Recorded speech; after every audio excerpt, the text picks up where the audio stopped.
Hello friends, bye academy में आप सभी का स्वागत है। आशा करता हूं आप लोग अच्छे होंगे, अपनी पढ़ाई और सेहत का ध्यान काफी अच्छे से रख रहे होंगे। अगर आप DSSS की तैयारी कर रहे हैं, KVS, NVS और EMRS की तैयारी कर रहे हैं, तो ये वीडियो आपके लिए इंपॉर्टेंट होने वाली है क्योंकि हम पूरा सिलेबस कवर करा रहे हैं TGT SST का। तो TGT SST में इकोनॉमिक्स का टॉपिक हमारा चल रहा है। इकोनॉमिक्स 9th क्लास की हम देख रहे थे और हमारा जो सिलेबस था उसमें जो पॉवर्टी वाला टॉपिक था वो हम देख रहे हैं। तो chapter 3 poverty as a challenge, हम ये वाला चैप्टर देख रहे हैं। इसकी एक वीडियो हमारी हो चुकी है, ये हमारी दूसरी वीडियो है और हमने बोला था कि इसमें हम निर्धनता रेखा के बारे में बात करेंगे। तो पॉवर्टी लाइन जो हमें पढ़नी थी, हमारे सिलेबस का पार्ट है, वो हम देखेंगे। तो क्या होती है निर्धनता रेखा, क्यों हम निर्धनता रेखा को ही बनाते हैं? अगर जो हमें देखना है कि निर्धन कितने व्यक्ति हैं, तो निर्धनता रेखा क्या अहम भूमिका निभाती है। तो हमने पहली वीडियो में तो बताया था कैसे हम निर्धन लोगों के बारे में देखते हैं कि अगर हम लोगों को देखें ही तो ही हमें पता चल जाता है, उनके पहनावे से, खाने पीने से, स्वास्थ्य से, उनके रहने के सलीके से, जिस जगह पे वो रह रहे हैं उस स्थान से, इन चीजों से तो हम पता ही कर लेते हैं कि व्यक्ति निर्धन है। लेकिन फिर भी अगर हम अपने देश के आंकड़े की बात करें तो हमें निर्धनता रेखा की जरूरत पड़ती है, जिससे हमें पता चल जाता है कि निर्धन व्यक्ति कितने हैं, किस जगह पर है और किस तरह से रह रहे हैं, जिससे सरकारी नीतियां बनाई जा सके और उनके लिए अच्छे काम किए जा सके। तो इसीलिए निर्धनता रेखा निर्धारित की जाती है और निर्धनता रेखा पर चर्चा करने के लिए निर्धनता का जो केंद्र होता है उसे निर्धनता रेखा ही मानते हैं। मतलब निर्धनता रेखा से ही तय किया जाएगा कि व्यक्ति निर्धन है या नहीं है।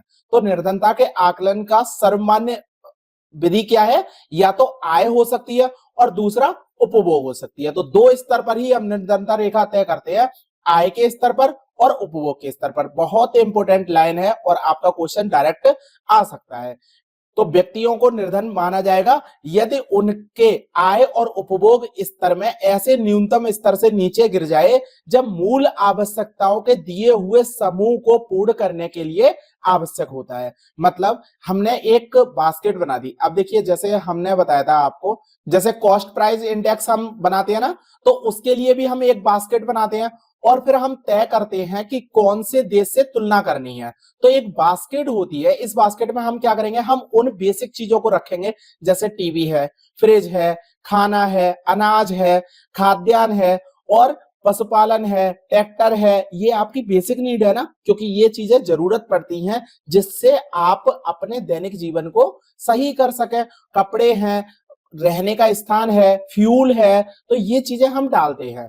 ठीक है, तीन तरह की, ये बास्केट में तीन तरह की चीजें डाली जाती हैं, तो ये भी आपको पता होना चाहिए। तो अभी ये बात का टॉपिक है, जब CPI हम पूरा पढ़ाएंगे तब उसमें बताएंगे। अभी बस एक चीज याद रखिए कि एक बास्केट तय कर लेते हैं, इस बास्केट में हम चीजें रखेंगे। जैसे हमने क्या किया, हमने एक बास्केट बनाई और इस बास्केट में हमने खाना रखा। केवल हमने ये सोचा कि एक व्यक्ति को खाद्यान्न की आवश्यकता है और किसी भी चीज की आवश्यकता नहीं है। अब हम दूसरे देश में देखेंगे, जैसे अमेरिका के बारे में बात करें तो अमेरिका में भी वही खाद्यान्न रखेंगे। अब ये देखेंगे कि भारत का खाद्यान्न कितने रुपए में उतना ही खाद्यान्न आ रहा है जिससे एक व्यक्ति की आवश्यकता की पूर्ति हो जाए, और वही अमेरिका में देखेंगे कि अमेरिका में कितने रुपए में वो खाद्यान्न आ रहा है जिससे अमेरिका के एक व्यक्ति की पूर्ति हो सके। तो इस तरह से कुछ तुलना की जाती है। तो इसमें बताया जाता है कि जो आवश्यक वस्तु है, इन आवश्यक वस्तुओं को अगर व्यक्ति खरीद पा रहा है तो वो न्यूनतम स्तर से ऊपर होगा, अगर वो आवश्यक वस्तुओं को नहीं खरीद पा रहा है तो वो न्यूनतम स्तर से नीचे होगा। समझ में आ रहा है कि क्या है पॉइंट? तो मूल आवश्यकताओं को पूर्ण करने के लिए आवश्यक वस्तुएं विभिन्न कालों और विभिन्न देशों में भिन्न भिन्न होती हैं। लाइन आ चुकी है आपके EMRS में, तो ये वाला क्वेश्चन भी आपके लिए इंपॉर्टेंट है। अगर DSSS में आ जाए तो उसके लिए सॉल्व मत होना। ठीक है, तो क्या क्या चीजें हैं, मूल आवश्यकताओं को पूर्ण करने के लिए जो आवश्यक वस्तुएं होती हैं उन पर किस किस चीज का प्रभाव पड़ता है? एक तो काल का प्रभाव पड़ता है, मतलब कि जो चीज 1990 में आ रही होगी वो चीज अभी 2024 में, 2025 में तो ये ऐसा नहीं है कि उतने ही रुपए में आ रही होगी। इस वजह से काल पर का प्रभाव पड़ेगा और देश का प्रभाव पड़ेगा। मतलब देश की जगह पे अगर हम स्थान कह दें तो बहुत अच्छा शब्द रहेगा कि स्थान का प्रभाव पड़ता है। मतलब कोई भी चीज जो भारत में आ रही है जितने रुपए में, उतने ही रुपए में अमेरिका में आ रही हो, ये तय नहीं है। मतलब स्थान के हिसाब से भी मूल आवश्यकताओं के जो आवश्यक वस्तुओं का जो रुपए होते हैं वो बदलते रहते हैं। समझ में आया किस तरह से काल और स्थान प्रभावित कर रहे हैं मूल आवश्यकताओं की वस्तुओं को। अब वस्तुओं को, अभी तो हमने केवल पैसों की बात की, वस्तुओं में भी प्रभावित बनती है। जैसे अमेरिका की बात करें तो अमेरिका में बेसिक नीड, मैंने जब पॉइंट पढ़ाया था आपको, ईएमआरएस का एनालिसिस करा रहा था मैं, तो मैंने आपको बताया था जैसे वहां पर एक चीज की जरूरत होती है, अवन की, और अवन की भारत में जरूरत नहीं है, लेकिन अगर अवन भारत में है तो ये क्या है, विलासिता की वस्तु है। जबकि अमेरिका में बेसिक नीड है अवन की, वो क्या करते हैं, अपना खाना बना लेते हैं, पैकेजिंग वाला खाना होता है उनका, और उन्हें गर्म करने के लिए अवन की आवश्यकता होती है। तो समझ में आया किस तरह से वस्तुएं भी बदल रही हैं, केवल उनकी कीमतें ही नहीं बदल रही हैं, वस्तुएं भी बदल रही हैं। तो काल और स्थान के अनुसार निर्धनता रेखा भिन्न भिन्न हो सकती है। तो निर्धनता रेखा को प्रभावित करने वाली कौन कौन सी चीजें हैं, काल और स्थान है। तो प्रत्येक देश एक काल्पनिक रेखा का प्रयोग करता है, और उसी काल्पनिक रेखा को क्या कहते हैं, हम निर्धनता रेखा कहते हैं, जिसे विकास एवं उसकी स्वीकृति न्यूनतम सामाजिक मानदंडों के वर्तमान स्तर के अनुरूप माना जाता है। बिल्कुल लाइन याद कर लेना, ये लाइन अभी तक नहीं आई है, और ये ईएमआरएस में भी आ सकती है और डीडब्ल्यूएस में भी आ सकती है, ठीक है। तो उसकी स्वीकृति जो काल्पनिक रेखा होती है, उसके लिए न्यूनतम सामाजिक मानदंडों के वर्तमान स्तर के अनुरूप में माना जाता है। समझ में आया। उसके बाद अगर हम एग्जाम्पल देखें तो वही मैंने एग्जाम्पल जैसे दिया, अमेरिका में किसी व्यक्ति को निर्धन माना जाएगा यदि उसके पास कार नहीं है, और वो व्यक्ति अगर भारत में हो और भारत में उसने कार ले ली, तो कार क्या है, ये एक विलासिता का प्रतीक है। अगर बाइक की बात करें तो बाइक अभी एक एसेंशियल चीज बन गई है, लेकिन कार होना, किसी भी व्यक्ति के पास कार होना अभी भी विलासिता की बात मानी जाती है भारत में। तो समझ में आया, एग्जाम्पल भी है ये, और इसका कारण भी है कि किस तरह से निर्धनता रेखा निर्धारित होती है स्थान के हिसाब से। तो भारत में जो निर्धनता रेखा है उसका निर्धारण करते समय क्या क्या चीजें देखी जाती हैं, खाद्य आवश्यकताएं देखी जाएंगी, आपके कपड़ों को, जूतों को, ईंधन एवं प्रकाश, शैक्षिक एवं चिकित्सा संबंधी आवश्यक वस्तुओं पर विचार किया जाता है। तो यही जो बास्केट में चीजें रखी जाती हैं उसमें खाद्य आवश्यकताएं होंगी, आपके कपड़े होंगे, जूते होंगे, ठीक है, ईंधन एवं प्रकाश होगा, शैक्षणिक और चिकित्सीय सेवाएं होंगी।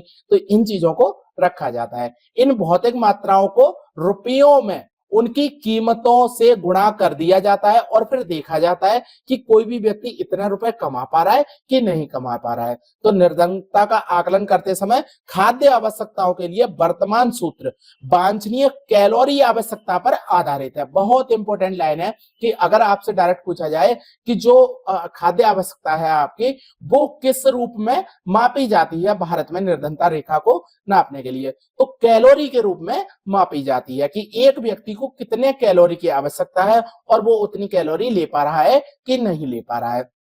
तो खाद्य वस्तुएं क्या क्या होंगी, जैसे अनाज है, दालें हैं, सब्जियां, दूध, तेल, चीनी, ये मिलाकर एक व्यक्ति का देखा जाता है कि इतनी चीजें अगर वो ग्रहण कर रहा है तो उससे कितनी कैलोरी मिल रही है। और ये कैलोरी किस किस पर आधारित होती है, आयु, लिंग, काम करने की प्रकृति, इन आधारों पर भी निर्धारित की जाती है। तो जरूरी नहीं है कि एक व्यक्ति, जैसे भारत में दो व्यक्ति की तुलना की जाए तो दोनों व्यक्ति को बराबर कैलोरी की आवश्यकता होगी, अलग अलग व्यक्तियों को कैलोरी की आवश्यकता होती है और उसके अनुरूप ही देखा जाता है। जैसे भारत के ग्रामीण और शहरी स्तर की बात करें तो ग्रामीण क्षेत्रों में एक व्यक्ति को 2400 कैलोरी की आवश्यकता होती है प्रतिदिन, ठीक है, प्रति व्यक्ति प्रतिदिन। और नगरीय क्षेत्र में कोई व्यक्ति रह रहा है तो उसे 2100 कैलोरी की आवश्यकता होती है। अब यहाँ पर एक डिलेमा आपको दिखाई दे रहा होगा कि ग्रामीण क्षेत्रों में ज्यादा कैलोरी की आवश्यकता है और शहरी क्षेत्रों में कम कैलोरी की आवश्यकता है।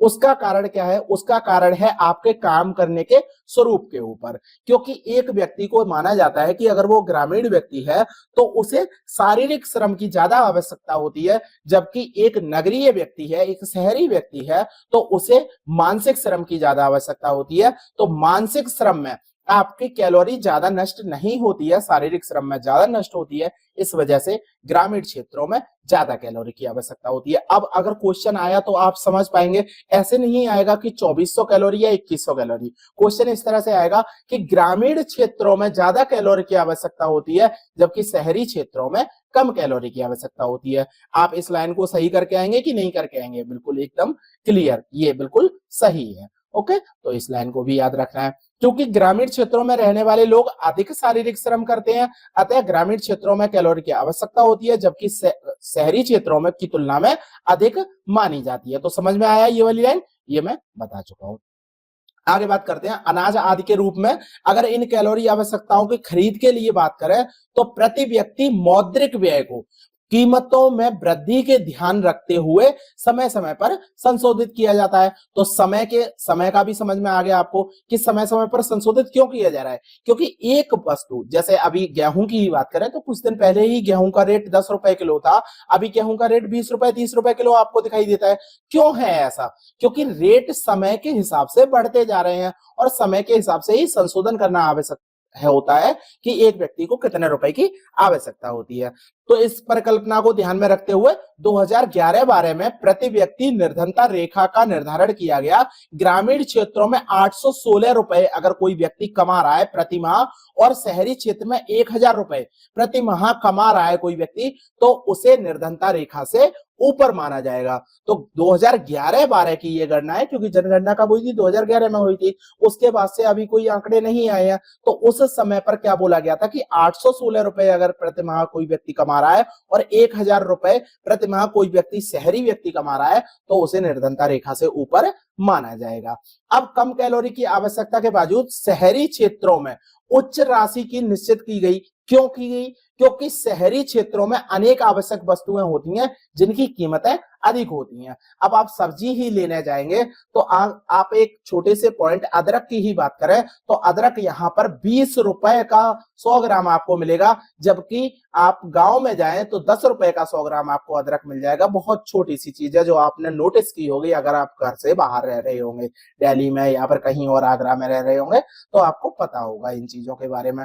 तो इससे आपका क्या समझ में आ रहा है? इससे समझ में आ रहा है कि बेशक कैलोरी की अधिक आवश्यकता है प्रति व्यक्ति को ग्रामीण क्षेत्र में, लेकिन रुपयों की कम आवश्यकता है, 816 ही रुपए और इससे चाहिए। तो उसका कारण यह है कि जो शहरी क्षेत्र होते हैं उनमें जो वस्तुएं होती हैं उनकी कीमतों में वृद्धि आपको देखने को मिलती है। तो इस प्रकार 2011-12 में ग्रामीण क्षेत्रों में रहने वाले 5 सदस्यों का अगर कोई परिवार है तो उसके लिए कितने रुपयों की आवश्यकता है?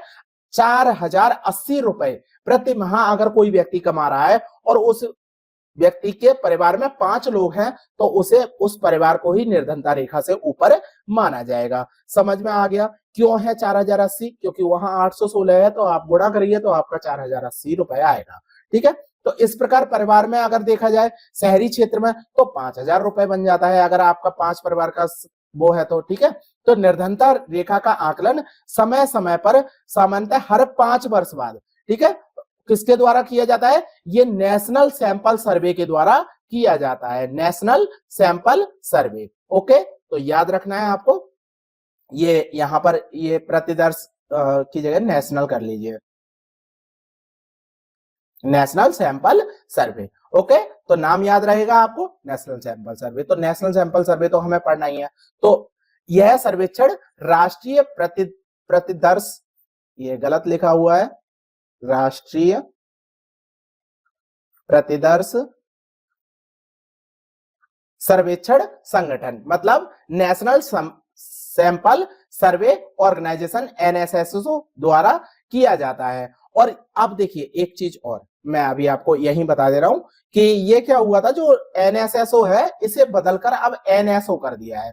तो एनएसओ का भी आपको याद रखना है कि एनएसओ अब हो गया है नेशनल सैंपल सर्वे ऑर्गेनाइजेशन की जगह पे एनएसओ हो गया है। ठीक है, और अगर इसमें देखा जाए तो इसमें क्या चीजें शामिल की जाती हैं? इसमें अंतरराष्ट्रीय संगठनों का भी निर्धनता रेखा देखी जाती है। जैसे अंतरराष्ट्रीय संगठन कौन सा है? विश्व बैंक है। तो विश्व बैंक का क्वेश्चन आपका किसमें बना था? यहाँ केवीएस में क्वेश्चन बन चुका है। तो विश्व बैंक का पूछा था उसने, तो कितना है 2011 का अगर हम पीपीपी देखें तो $1.9 अगर कोई व्यक्ति प्रतिदिन कमा रहा है तो उसे क्या किया जाएगा? निर्धनता रेखा से ऊपर माना जाएगा। तो ये भी आपको याद रखना है, $1.9 अगर कोई व्यक्ति कमा रहा है तो उसे निर्धनता रेखा से ऊपर माना जाएगा। और ये सर्वे किसका है? ये है विश्व बैंक का, वर्ल्ड बैंक का ये सर्वे है, वर्ल्ड बैंक के द्वारा ये किया जाता है।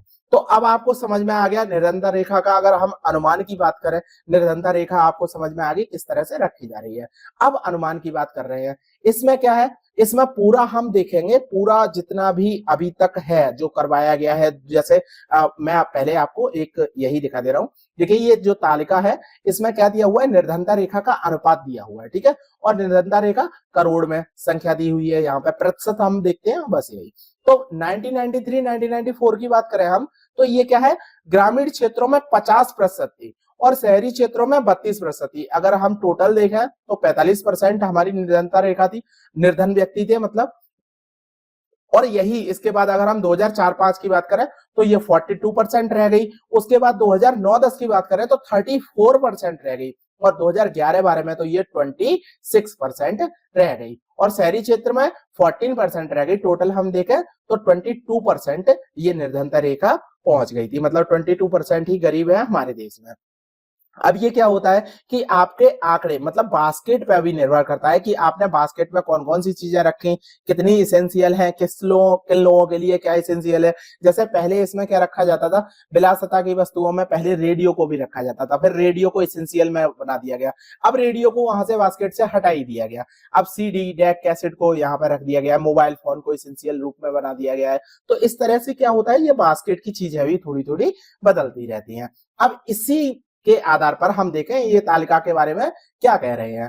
तो अब हम बात करें अनुमान की बात, 1993 से 1994 में क्या है, ये 45% है। अभी हमने देखी जो अभी 2004-5 में कितनी हो गई, 37.2% रह गई। तो महत्वपूर्ण गिरावट ये आई, बहुत गिरावट आपको देखने को मिली और ये गिरावट सबसे ज्यादा आपको कहां देखने को मिलेगी, 22% आके गिर गई 2011-12 में। और अगर हम अब देखें तो ये 20% से भी कम देखने को मिलेगी। अगर हम अभी की बात करें, रिसेंट की बात करें, तो रिसेंट में 20% से भी कम हमें देखने को मिलेगी। और अगर निर्धनता रेखा नीचे गिर रही है तो उसके प्रतिशत में गिरावट लगातार देखी जा रही है 2 दशकों से। 1973 से 1993 में अगर ये गिरावट देखें हम तो बहुत ज्यादा हमें गिरावट देखने को मिली थी, 407 मिलियन थे। और उसके बाद 2004-5 में 407 मिलियन से गिरकर कितने हो गए, ये 270 मिलियन हो गए। और 2011-12 में तो ये गिरकर कितनी हो गई, 2.2%, मतलब 22% रह गई। ये भी गलत लिखा हुआ है, ठीक है। तो ये कितनी है, 22% है, 22%। और 2004-5 से ये 2011 के बीच में इतनी गिरी थी। समझ में आया कि किस तरह से गिर रही है। तो आपको ये आंकड़े तो नहीं देखने हैं, आप डायरेक्ट इसे देखिए, इसमें एकदम साफ साफ लिखा हुआ है पूरा कि कितनी थी, 45% थी, फिर 37 रह गई, फिर 30% रह गई, फिर 22% रह गई। अब ये 2018 तक के आंकड़े आपको देखने को मिल रहे हैं। अगर हम और आगे देखेंगे 2024-25 में देखेंगे तो ये और ज्यादा गिरने स्थिति पे आ जाएगी, 20% से भी कम हमें निर्धन व्यक्ति देखने को मिलेंगे। ओके, तो इसमें हमने पूरा निर्धनता रेखा देखा। एक टॉपिक था आपका निर्धनता रेखा, मतलब जो पॉवर्टी लाइन थी, तो वो पॉवर्टी लाइन आपका एक जो 4 हमने बताए थे ना, जो हमने सबसे पहले दिखाया था आपको, सिलेबस दिखाया था। तो उस सिलेबस में हमें क्या क्या पढ़ना था, पॉवर्टी लाइन पढ़नी थी, पॉवर्टी एंड इनक्वालिटी पढ़नी थी, फिर पॉलिसीज पढ़नी है और उसके बाद एस्टिमेट्स पढ़ने हैं। तो उस जो पॉवर्टी लाइन है वो हमारी हो गई, पॉवर्टी हो गई, पॉवर्टी के बारे में हमने पूरा देख लिया, पॉवर्टी लाइन देख ली। अब पॉवर्टी एंड इनइक्वालिटी हम देखेंगे, पॉलिसीज फॉर पॉवर्टी रिडक्शन देखेंगे। तो ये वाली जो वीडियो है वो हम बाद में देखने वाले हैं। आज की वीडियो में हमारा इतना ही रहेगा, पॉवर्टी लाइन है जो हमने देख लिया है। अब क्या देखेंगे, पॉलिसी रिडक्शन देखेंगे, ठीक है, पॉवर्टी एंड इनइक्वालिटी देखेंगे। तो आज के लेक्चर में इतना ही रखते हैं, बाकी का अगली वीडियो में हम देखेंगे। बाकी का समझ में आया, जो भी अगर टॉपिक है नहीं समझ में आया तो मुझे बताइए। बहुत इंपॉर्टेंट ये वाला चैप्टर है, मैं बता रहा हूँ, एक ना एक क्वेश्चन आ जाएगा आपका, इसलिए मैं थोड़ा सा छोटा छोटा करके भी पढ़ा रहा हूँ कि कोई बात नहीं, लेक्चर ज्यादा हो जाएंगे लेकिन एक दिन में आपके ऊपर ज्यादा बर्डन नहीं होना चाहिए जिससे आपको समझने में दिक्कत हो। और बाकी का 100 डेज का जो प्लान चल रहा है उसके अनुरूप तो आप कर ही रहे होंगे सारी तैयारी, तो आप उसमें करते रहिए। बाकी का रिविजन यहाँ से करिए, क्लासेस देखिए, एक बार क्लास देखिए, 2 बार क्लास देखिए, 3 बार देखिए, पूरी क्लासेस आपकी फ्री हैं। जब तक आपका एग्जाम नहीं हो रहा क्लासेस आपकी हमेशा ही फ्री रहेंगी, यूट्यूब पर फ्री ही मिलेगी। तो निश्चिंत रहिए, इस चीज को पूरा सिलेबस कराया जाएगा। बने रहिए बस मेरे साथ और लोगों को शेयर करना ना भूलें। लेक्चर पसंद आता है तो लाइक करिए और कमेंट करके अपने रिव्यू जरूर दिया करिए, जिससे मुझे ये समझ में आता है कि मैं सही पढ़ा रहा हूं, आपको सही समझ में आ रहा है, नहीं समझ में आ रहा, कमेंट करके आप मुझसे पूछिए, जिसे मैं आपको और इनहेंस करके बता सकूं। तो लेक्चर में इतना ही। लेक्चर पसंद आया लाइक करिए, लोगों के साथ शेयर जरूर कीजिए। हाँ, एक बात और मैं ये बता रहा था कि आप टेलीग्राम चैनल जरूर ज्वाइन कर लीजिए, जिससे क्या होगा कि मैं जितनी भी अपडेट होती है वो टेलीग्राम पर अपडेट करा देता हूं। अब आपको दिक्कत होती है कि कितने बजे एग्जाम है आपका, जैसे आपका संडे को एग्जाम होता है, वो संडे को एग्जाम कितने बजे है, किस तरह से है, ये चीजें आपको वहीं से पता चल जाया करेंगी, तो दिक्कत नहीं होगी आपको। इस वजह से मैं कह रहा हूँ कि टेलीग्राम ज्वाइन करके रखिए। अगर किसी के पास टेलीग्राम नहीं है, कोई टेलीग्राम यूज नहीं करता, तो मैं व्हाट्सएप पर भी अपडेट कर दिया करूंगा। वैसे तो व्हाट्सएप हमने बना रखा है, लेकिन उस पर तो मैं डालता ही नहीं हूं। अगर फिर भी अगर आपको लगता है तो मैं व्हाट्सएप पे भी अपडेट करना शुरू कर दूंगा। व्हाट्सएप पे चैनल बना लेंगे, अपना अपडेट करना शुरू कर देंगे, तो आपको टाइम जरूर पता चल जाया करेगा कि कौन सी क्लास कब आने वाली है, किस टाइम पे आने वाली है, संडे को एग्जाम कैसा रहेगा। और अगर जैसे कोई भी आपका डाउट है तो वो डाउट आप डाल दीजिए। मेरे हर सैटरडे संडे को वीडियो आती है एक, जिसमें मैं आपका डाउट क्लियरिंग सेशन रखता हूं, जिसमें आपकी सारे डाउट्स क्लियर कराए जाते हैं। ओके, तो लेक्चर पसंद आया लाइक करिए, लोगों के साथ शेयर कीजिए और चैनल को सब्सक्राइब करना ना भूलिए। ओके, तो थैंक यू वेरी मच।